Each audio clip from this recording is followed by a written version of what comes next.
Hello and welcome to a brand new episode of the Daily Debate. My name is Ahmed Nader and tonight we're going to focus on the health sector under the tenure of His Excellency President Abdel Fattah al-Sisi in the past decade, as we will be looking forward to more development and to be having better services for the citizens to be offered in the upcoming years under the tenure of President al-Sisi in his new term. We will be first of all starting with the main top story for today. But first of all, I'd like to say thank you for Mr. or Dr. Islam Anan, the lecturer of the Health Policy and the Health Economics at Ain Shams University, for being with us tonight. Thank you very much for being with us. Thank you. My pleasure. Always a pleasure, Mr. Anytime. The pleasure is all mine. We will be starting with the main top story for today, which is related to the main topic of the health sector for the daily debate for tonight, as President Abdel Fattah al-Sisi on Sunday followed up on the governmental efforts to support the private sector's contribution in the investments in the sector of health and to boost the health investment flows. This came at a meeting with the Prime Minister Mustafa Madbouli, the Minister of Justice, Councillor Omar Marwan, and the Minister of Health and Population, Dr. Khalid Abdel Ghaffar. Presidential spokesman, Councillor Ahmed Fahmy, said that the meeting reviewed the mechanisms of following up on the commitments by the investors to establish, develop, run or operate the health facilities. The meeting discussed the legislative frameworks needed in this regard in order to boost the capabilities and the capacities of the health facilities and to elevate the quality of the provided services in general. During the meeting, al-Sisi was briefed on the achievements in a number of national mega projects in the field of health and the steps to support the national pharmaceuticals industry.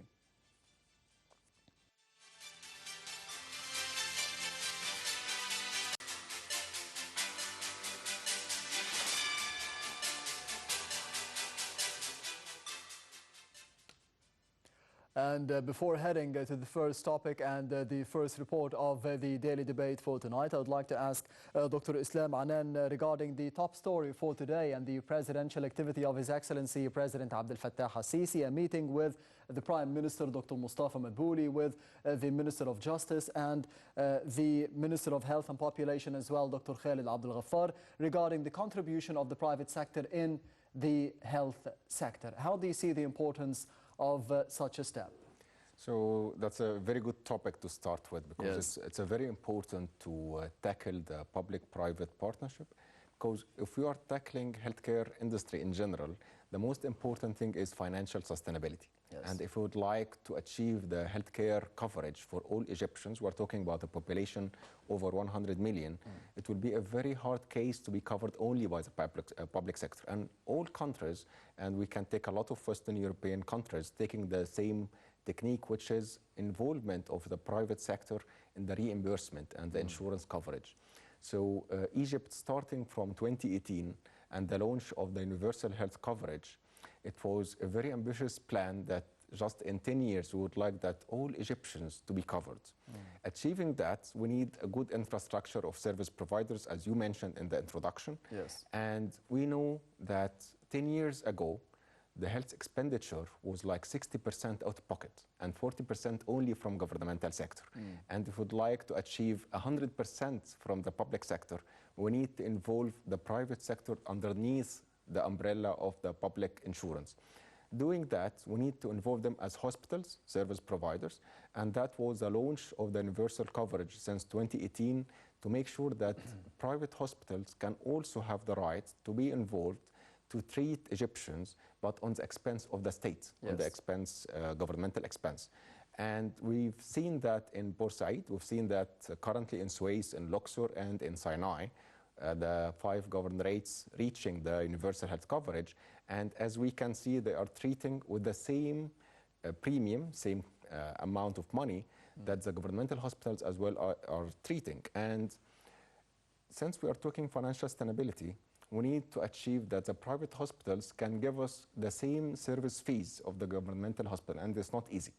It came after a lot of negotiations, after a lot of health coding with the private hospitals, and since we are talking service providers, we can as well talk about the pharmaceutical sector, as you mentioned, to make sure that we are procuring the pharmaceutical medications with the most efficient prices that can be sustained all over the chronic diseases and the acute diseases for citizens. These are the two main aspects of the private involvement, the pharmaceutical companies' involvement, the private sector, and the private hospitals' involvement in service providers. These are the two milestones that have been achieved since 2018 so far, and it will be continuing till 2030 and the achievements of the universal health coverage. But for the Egyptian citizen, someone who is listening to such a topic and the idea of having more contributions from the private sector into the field of health, in the sector of health, how can this be affecting the quality provided of services to the citizens and the costs as well? Because we know that the private sector wants a return on the investment. To start, I will start with a very important thing, which is the centricity of healthcare. For healthcare, we do have a lot of centricities. Egypt adopted what we call citizen centricity of healthcare.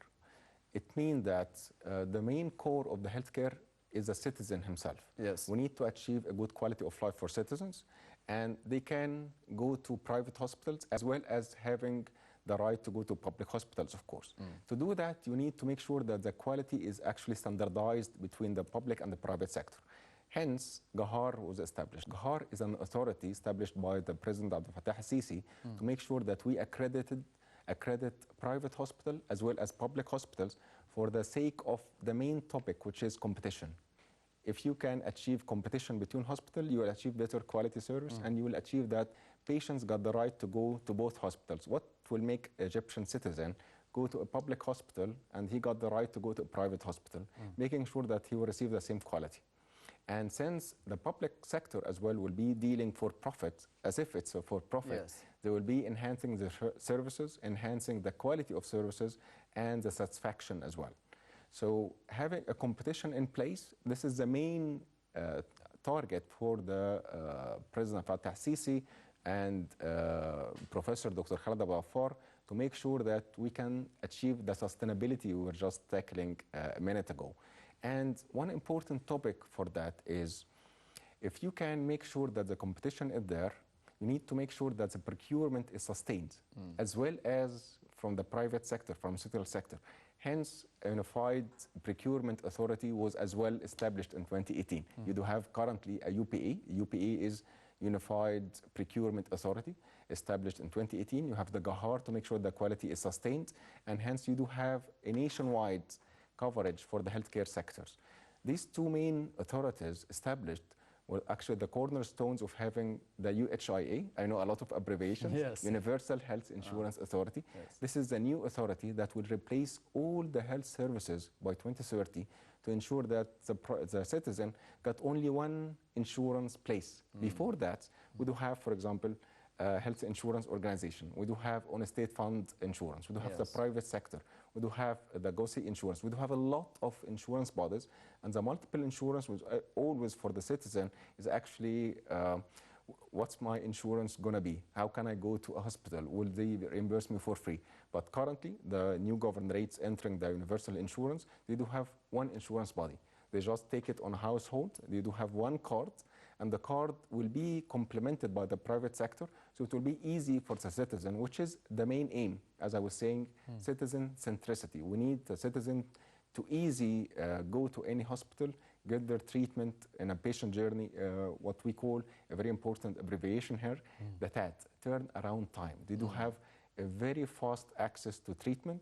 They can go to the reach for their treatment, achieve the satisfaction from whatever they are going to a private hospital or a public hospital. All are the same governance. The health governance is a main topic for that, and to integrate all the sectors we were just mentioning in just one health. The citizen will not going to be disturbed with all the abbreviations I've said. Yes. He was only focusing on that. I do have my national ID. My national ID number will facilitate for me to go to any hospital and get my treatment for free. That's the main aim. Yes, Doctor, my final question before heading to the first report of the daily debate for tonight, because we have seen a number of mechanisms being discussed between President Abdel Fattah al-Sisi and the attendance of the meeting for today involving the Prime Minister and the Minister of Health as well, is to be having the private sector establishing, running, developing and operating health facilities. I would like to focus on the word of developing, because in my opinion, I think that this has a lot of costs around it in terms of money. If you establish one health facility, it would be easier to be establishing and running and operating with your own terms as the private sector. But in terms of developing, how hard is it to be developing the already running facilities for the citizens? Because we have seen over the past decades deteriorating health facilities being offered for the citizens. Is it more harder? Is it more effective in terms of cost to be developing what we have, or is it easier to be establishing a whole new facility, health facility for the citizens? That's a very good question. So I always like the term facelifting. So the capacity building and facelifting to the existing infrastructure of healthcare is an efficient way.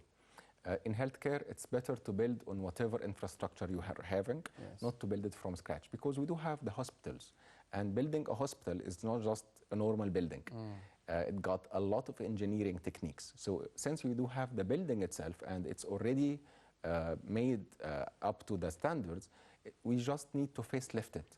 You need to make sure that it's operating under the quality standardization and the quality accreditation of the Gahar authority we were just mentioning, and to make sure that it's up to the level we are seeking for the Egyptian patient or the Egyptian citizen, because the healthcare we're not going to be serving only patients. They will be serving citizens, like in presidential initiatives, for example, for screening, for general checkups, for vaccination, and so on. Yes. So the facelifting, it got a lot of attributes. The first is the IT infrastructure, and hence we do need the technology transfer of the private sector. They do have the know-how. They got a lot of advancement than the public sector, to be honest, in the IT and in patient coding, for example, to making sure that, for example, if a patient is going to a hospital and on the other visit he went to another hospital, we can track his visits. This is a very important one, and hence automation, digitalization is important. That's the first thing that we need in facelifting. Another one is the human capacity building. Yes. We need to make sure that all the healthcare professionals and technicians are actually trained in the new facilities by the private sector on how to operate, on how to serve the patient in a satisfactory way, how we can get and actually generate satisfactory reports every month or every 3 months to compare that we are actually achieving the satisfaction we are seeking. So these are the infrastructure. Another one is the health indicators.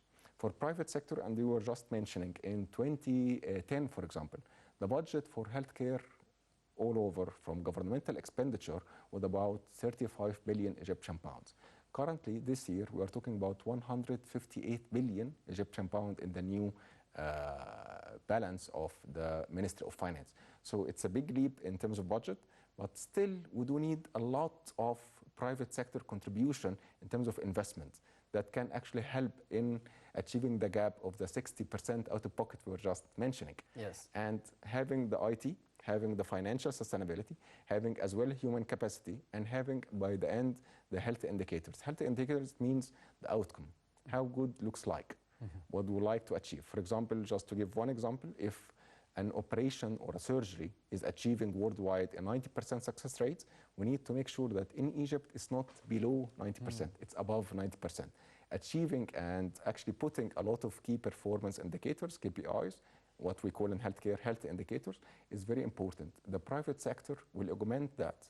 It will integrate with the public sector in putting what we call an integrative, comprehensive healthcare that can achieve the resources we mentioned, the processes we mentioned, and the outcome, which is the most important one.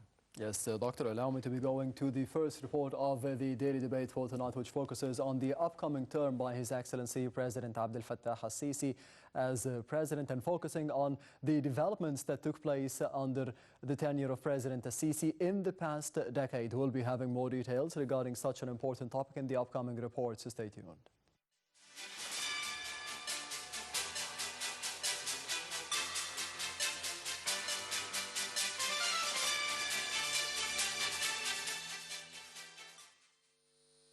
Health, education and infrastructure saw remarkable progress, prompting the electorate to renew confidence in President Abdel Fattah al-Sisi. Some of President al-Sisi's great achievements over 10 years he has to carry on in his new term. President al-Sisi's sweeping victory in the latest presidential elections came as no surprise due to achievements he made in the past 10 years in the office of president. These achievements cover almost all walks of life in Egypt. Developing the health sector has always been a top priority for the state since President Fattah el-Sisi took over about 10 years ago. This has been evident in the rise of public spending on health to £222 billion in fiscal year budgets 2022-2023 compared to £32 billion in 2014. Several initiatives have been carried out to care for Egyptians' health and improve quality of their lives, topped with 100 Million Healthy Lives initiative and 100 Healthy Days, which have benefited millions of people all over the country.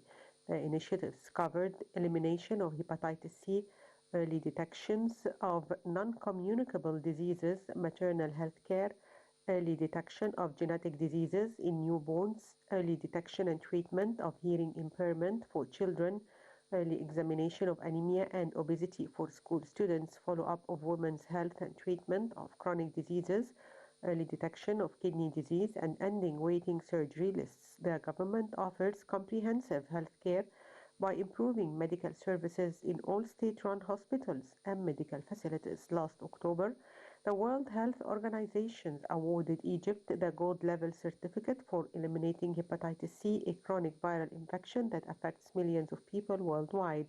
Egypt was the first country in the world to receive this certification after reducing its infection rate from 14.7% in 2015 to less than 1% in 2021. President Sisi always stressed the prime importance that Egypt attaches to the issue of food security, and many projects have been implemented in the sector over the past years. One of the major projects in the mega national one of the New Delta, which aims to reclaim 1 million fadans and provide over 200,000 various job opportunities. Over the past years, the Ministry of Supply and Internal Trade launched major national projects that led to enhancing services provided to citizens, preserved the strategic stock of all basic food commodities, and provided thousands of job opportunities through the establishment of logistics and commercial zones. The two leading initiatives, Hayya Karima and the Careful and Karama projects, have been playing a key role in state efforts to better services and achieve food security by developing Egyptian countryside and securing livelihoods for scores of millions of Egyptian people. The ministry has also launched a broad national project to establish 7 giant strategic food warehouses in collaboration with the private sector, with the aim of increasing the stock of basic goods and providing the people's needs throughout the year. Energy, electricity in particular, has always been a national security issue in Egypt, and over the past 10 years it has experienced an unprecedented boom thanks to strong support from President Sisi. Mohammed Shaker, Minister of Electricity and Renewable Energy, said that new service stations have been established and existing were developed, and an additional 29,000 megawatts were added to the national grid, bringing the total to 56,000 megawatts. Egypt aims to reach 60% dependence on renewable energy by 2040, an update to the previous target of 42% by 2030. In the meantime, Egypt has signed a number of deals with an international alliance for the production of green hydrogen and its derivatives in the Suez Canal Economic Zone. The country is seeking to become a global hub for green hydrogen production. Egypt also is seeking to reduce emissions and develop the use of renewable and alternative energy sources over the coming years, including green hydrogen as part of its National Climate Strategy 2050.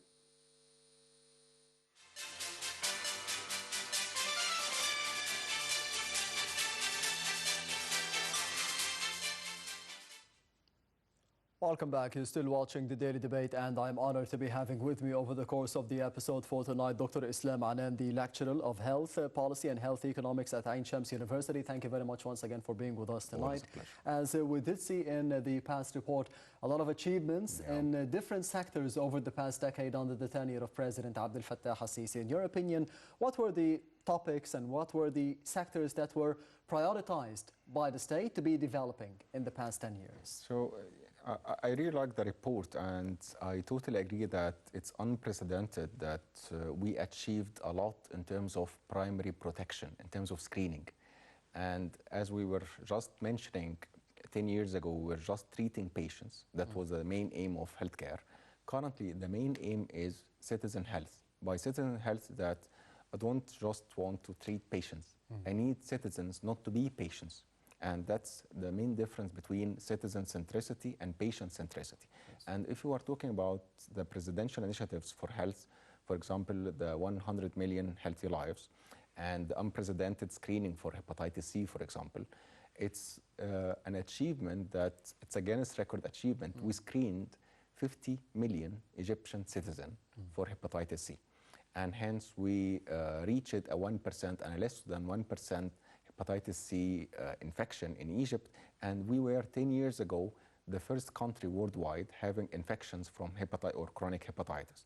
And having said that, it got another term for economic prevention as well, because elimination of virus C is not just only clinical. Of course, the quality of life is very important. We are saving lives, and actually we are saving the economy as well, because every pound we spent on the virus C elimination plan, we saved 3 pounds in the economy from the late stage diagnosis, from the late stage treatment, and from the banning of the Egyptians want to actually work abroad, and they are banned from working abroad because they got hepatitis C. As well as we actually decreased the percentage of hepatocellular carcinoma, the liver cancer. You know, hepatitis C is the main precursor of liver cancer. Another one also mentioned in the report, and very important, that presidential initiative is, it got a main aim, which is the citizen journey. So we got a presidential initiative for mother and fetus. So even before delivery, we are checking with the mothers for a lot of viral infections, making sure that there is no any viral infection like HIV, like HPV, and if so, they got their treatment for free. And we screened so far 2.5 million mothers for that. Then after that, we do have the genetic testing presidential initiative for newborn.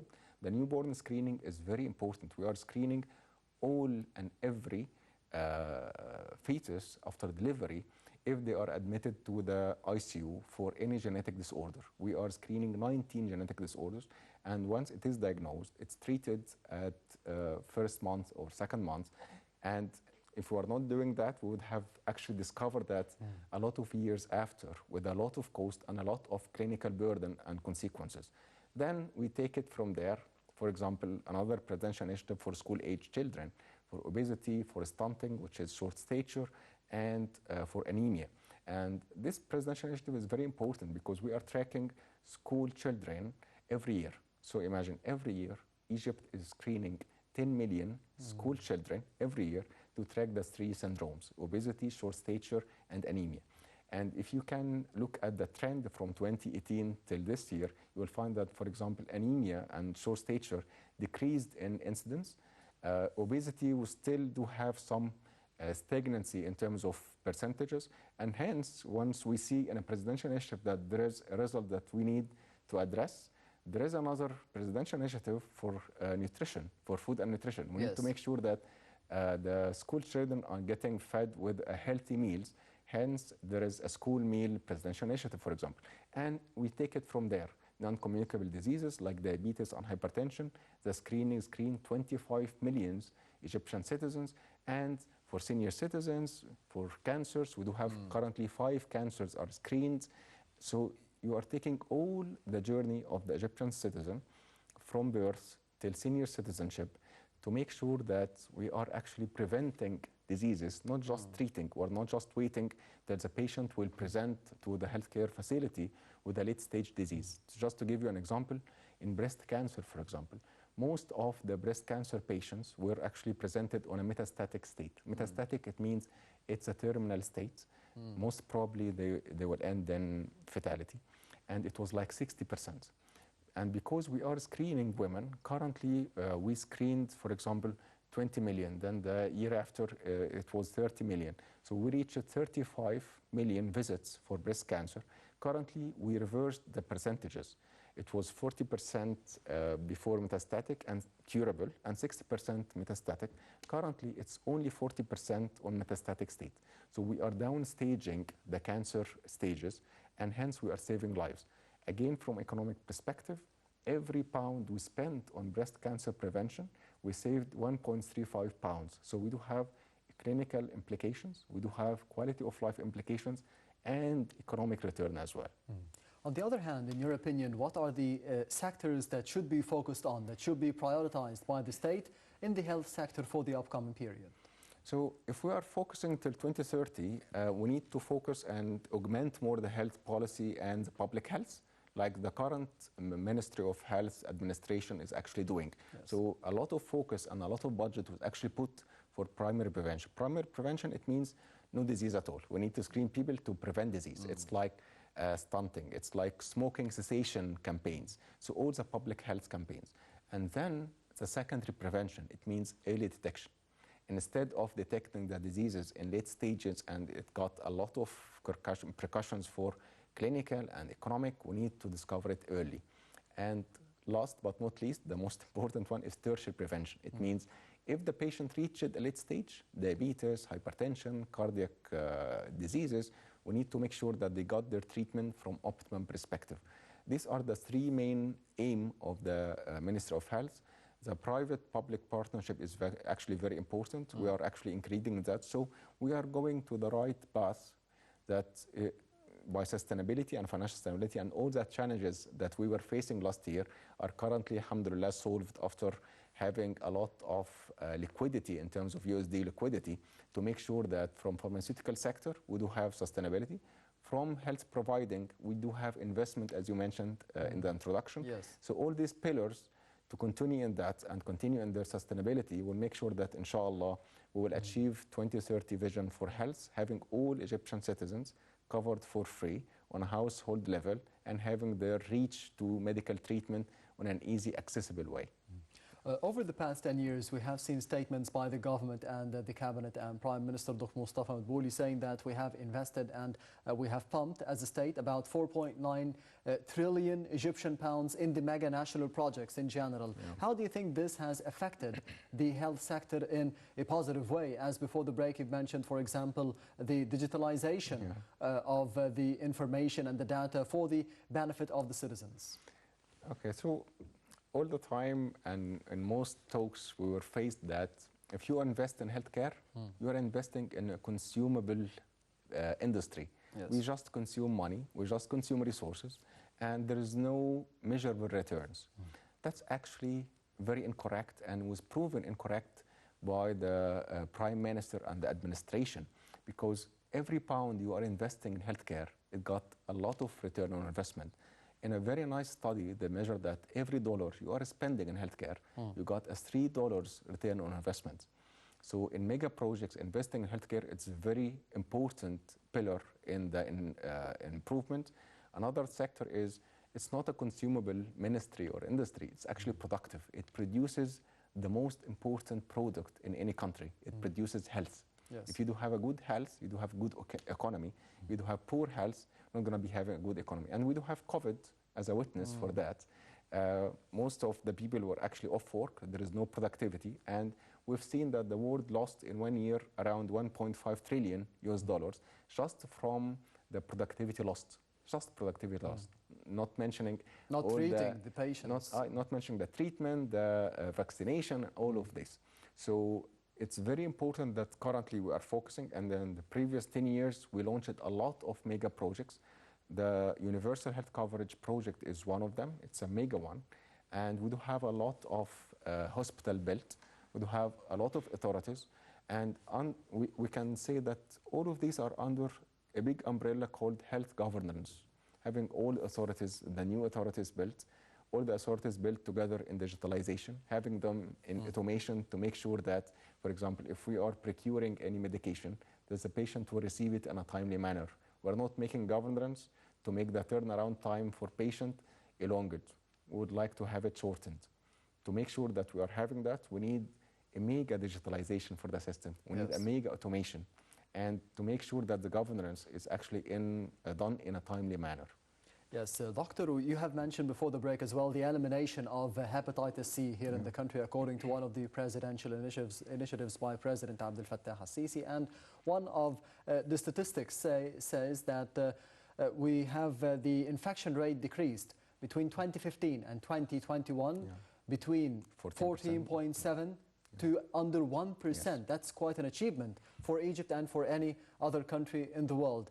What does this say about the priority of health for the state, about the determination of the political leadership to be having health upon top of the agenda for itself? So first, it is a success story, Yes. and a lot of stars from the ministry and all from the other ministries as well do have the public health and the public health initiatives administration inside the Ministry of Health, for example, a lot of achievement, because you would like to launch a program that will reach 50 million citizens. Yes. It's not an easy one.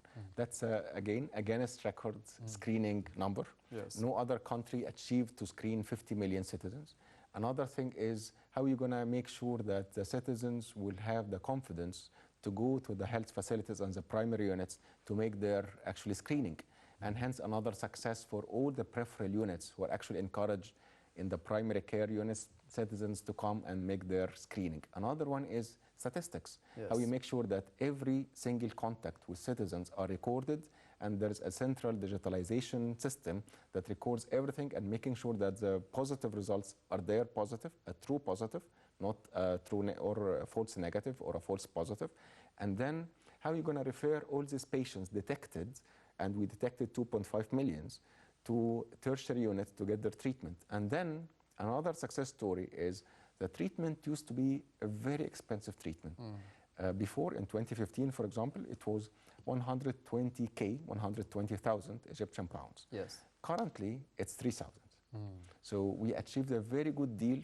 Again, localization for the medications, technology transfer from the multinational companies to Egypt, and currently we are manufacturing all the hepatitis C medications, and hence we have a very good traffic for medical tourism, hepatitis C patients coming from England, for example, and from the Gulf to get their treatment here, because it's much, much cheaper, it's of high quality, and they can do their touristic Tourism side as well, yes. as well, beside the getting their treatment.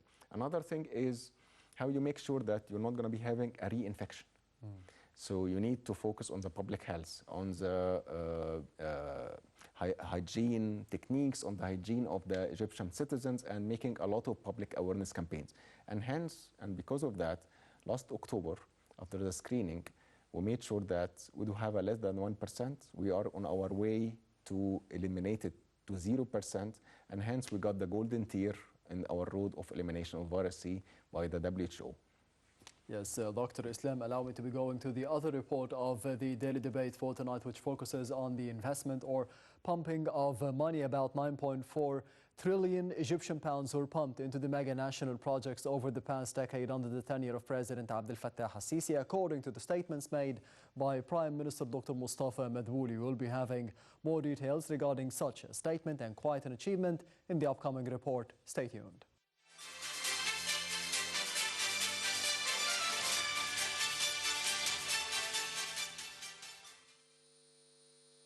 Prime Minister Mustafa Madbouli said the state has attained unprecedented achievements in all spheres throughout more than 10 years.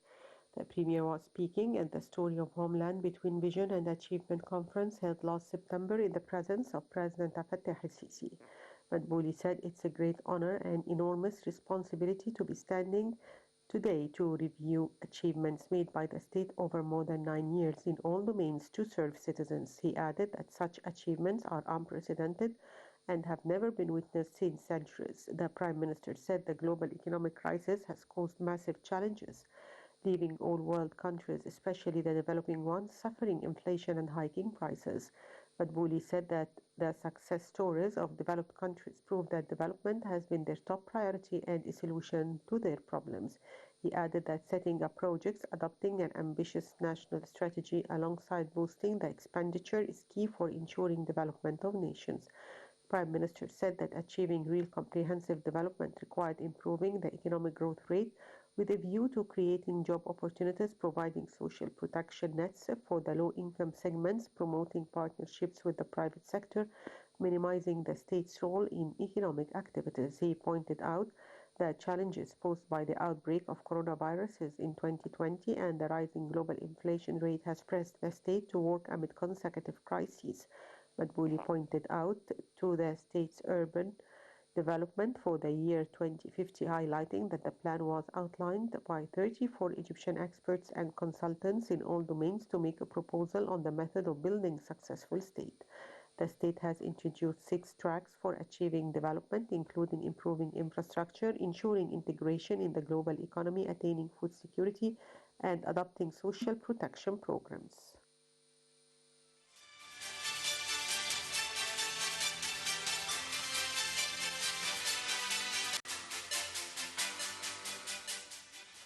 Welcome back. You're still watching the Daily Debate, and I am honored to be having with me over the program for tonight Dr. Islam Anan, the lecturer of health policy and health economics at Ain Shams University.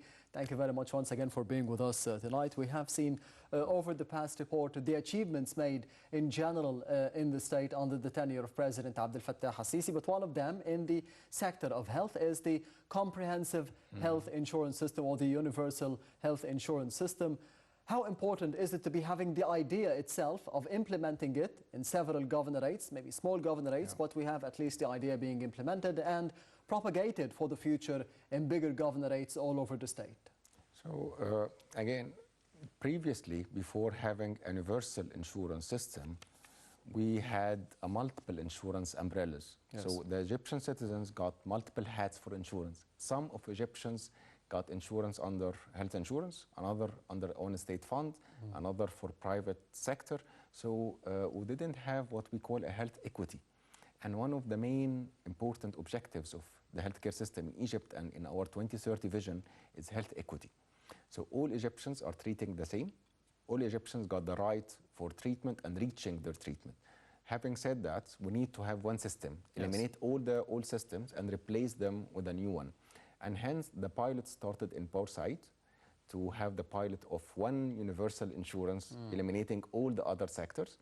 And it's actually been very successfully reaching all the patients and having accessible and equitable access, which is very important, to all the medications and having a measured, standardized healthcare provider. So this has been done already in Port-Said, and then currently in 5 governorates. And year after year, we'll be adding 3 to 4 governorates till we reach 2032. By 2032, we will involve Cairo. which is the main problem. 20 million. Yes. It's a country on its own. So it will be the last governorate. But we are actually having solid steps, milestones year after year. And this year we are actually the UHIE, the Universal Health Insurance, entering the more than 1 million governorates, which is the tough competition. It's another pilot. And the infrastructure is actually built already. So we are having a solid pace there. And we are putting a lot of key performance indicators as well, that we are achieving that in the other governorates, having done the pilot in the 5 governorates and learned the challenges, how can overcome it from procurement, from supply chain, from warehouses. I mentioned in the report that currently we do have what we call a strategic warehousing to make sure that we don't have any disruption in terms of supply and so on.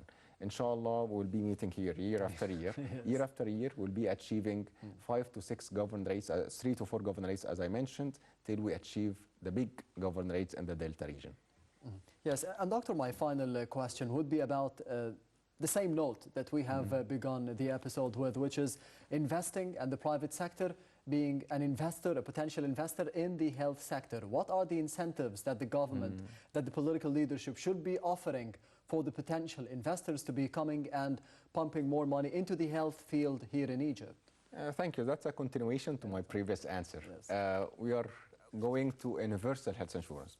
We are more than 100 million citizens. That's an incentive on its own. It's a big population, the most populous country in the Middle East and Africa, excepting, of course, Nigeria. So having a lot of resources for any investor to invest, having as well a very touristic place that people will be seeking for medical tourism as well. And we do have well-trained healthcare professionals. So they do have the human resources. They do have the place where actually it's a desired place for any tourist or medical tourism. And we do have a political will from the government that we can give the investors advancement in terms of entering the health insurance organization, in terms of taxation, for example, in terms of competition and a fair competition with the public sector. Involvement in the healthcare system itself is an incentive for them. So it's all there. The infrastructure is there. As we were saying, they will just do facelifting to an existing infrastructure. So I believe it's a very good incentive for any investor to invest in healthcare here. And that's why from 2018 to now, every year we have billions of Egyptian pounds pumped and injected in healthcare from foreign investment. Yes, for the benefit of the citizens. At the end of the day, Dr. Islam Anan, the lecturer of health policy and health economics at Ain Shams University, thank you very much for being with us tonight. Always a pleasure. Thank you. Happy Ramadan. Happy Ramadan. Anytime. And this brings us to the end of the daily debate for tonight. I will be leaving you, however, with a report about the presidential activities of His Excellency President Abdel Fattah al-Sisi, all in the upcoming reports, so stay tuned. Thank you for watching and goodbye.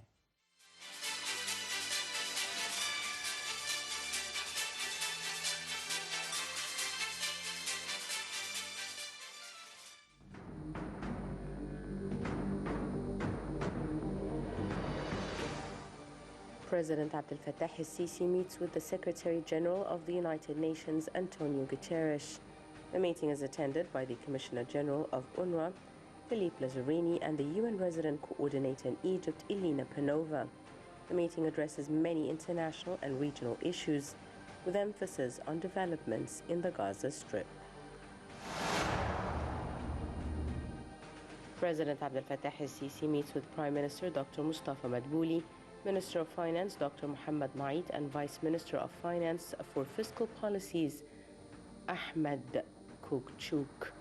Spokesperson for the presidency, Councillor Dr. Ahmed Fahmy, says the meeting reviewed the draft budget for the fiscal year 2024-25.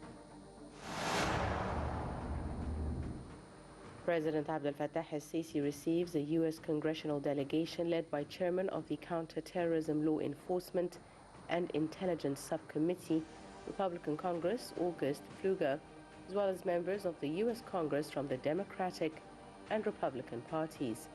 The meeting is also attended by Foreign Minister Sameh Shukri and Director of the General Intelligence Service, Major General Abbas Kamel. During the meeting, the two sides underscore the robust and firm strategic partnership between Egypt and the United States.